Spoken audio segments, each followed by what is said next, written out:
परमाणु रण का अलार्म बज चुका है। अरब की धरती पर तबाही का वो खौफनाक अध्याय शुरू हो चुका है जिसका विस्तार हुआ तो अरब में कई देश तबाह हो सकते हैं। 6 एटमी साइट्स, 12 घंटे और पूरे मिडिल ईस्ट के वजूद पर मंडराता रेडिएशन का काल। आधी रात को जब दुनिया सो रही थी तब ट्रंप और नेतन्याहू के बंकर बस्टर बमों ने ईरान को दहला दिया। अराक, अरदकान, इस्फहान, नतांज और बुशहर, ईरान के इन 5 परमाणु किलों पर अमेरिका, इजराइल ने वो बारूद बरसाया कि अब यूरेनियम के संवर्धन से ज्यादा रेडिएशन के विस्फोट का डर मंडराने लगा है।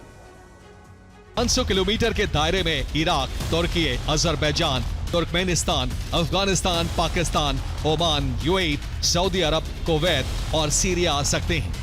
हालांकि रेडिएशन की तीव्रता न्यूक्लियर प्लांट पर हुए हमले पर निर्भर करेगी, लेकिन एक अनुमान के मुताबिक ज्यादा से ज्यादा 500 किलोमीटर तक रेडिएशन फैल सकता है, जिसमें ईरान के पड़ोसी देशों तक रेडियोधर्मी विकिरण पहुंच सकता है। 20 किलोमीटर तक जा सकता है, जबकि नतांज और इस्फहान से रिसाव 20 से 50 किलोमीटर तक जा सकता है।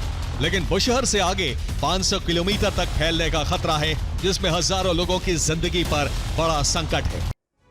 ईरान की 5 न्यूक्लियर साइट पर हमला होने से अरब में परमाणु रण का अलार्म बज गया है। सबसे पहले अराक पर हमला किया गया, जो भारी जल अनुसंधान रिएक्टर है। ये 40 मेगावाट का रिएक्टर है। यहां से प्लूटोनियम 239 निकाला जाता है। इसके बाद अरदकान पर हमला हुआ, जो येलो केक प्रोडक्शन प्लांट है। इस जगह कच्चे यूरेनियम की प्रोसेसिंग होती है। हमले में मुख्य प्रोसेसिंग यूनिट तबाह हो गई। और इस्फहान के यूरेनियम कन्वर्जन प्लांट पर भी अटैक हुआ, जहां येलो केक को UF6 में बदला जाता है। अटैक में मेटल रिडक्शन यूनिट खाक हो गई और नतांज पर हमले में यूरेनियम संवर्धन केंद्र को नुकसान पहुंचा है।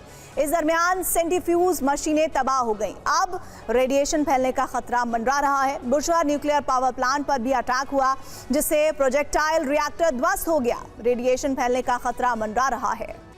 डिमोना पर ईरान के हमले से इजराइल में बड़ा संकट पैदा हो गया है, जहां से इजराइल के नेगेव एटमी सेंटर की दूरी 13 किलोमीटर है। ईरान ने पहले डिमोना पर अटैक किए, जिसकी आबादी 40,000 है। इसी दौरान नेगेव एटमी सेंटर से 30 किलोमीटर दूर पड़ने वाले अराद टाउन पर भी अटैक हुआ, जिसकी आबादी 30,000 है। ईरान ने डिमोना पर हमला करके नतांज एटमी ठिकाने पर हुए हमले का बदला लिया है। इस दौरान नेगेव सेंटर के पास मिसाइलें गिनी थी। इस हमले से रेडिएशन फैलने का डर है। एटमी प्लांट से 30 से 40 किलोमीटर तक रेडिएशन फैल सकता है। दोनों टाउन तक पहुंच सकता है ये रेडिएशन, जहां रहने वाले 70,000 लोगों की जिंदगी पर खतरा मंडरा रहा है।